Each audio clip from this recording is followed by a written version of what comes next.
Hello guys, welcome back to this channel. In this today's tutorial, I'm going to show you how you can save battery on the Samsung Galaxy phone. Okay, let's get into it guys. First thing first, you can go to your battery setting. You can open your settings and then go to the battery setting. Okay, and here I recommend you to activate the power saving mode to save your battery.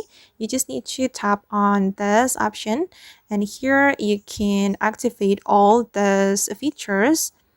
Turn off always on display, limit CPU speed to 70%, decrease brightness by 10%, and turn off the 5G, and this one as well, limit apps and home screen. So after you activate this limit apps and home screen, you can only access some applications on your home screen to save your battery. And I'm going to activate this power saving mode. Okay. And then this is how your home screen will look like after you activate the power saving mode.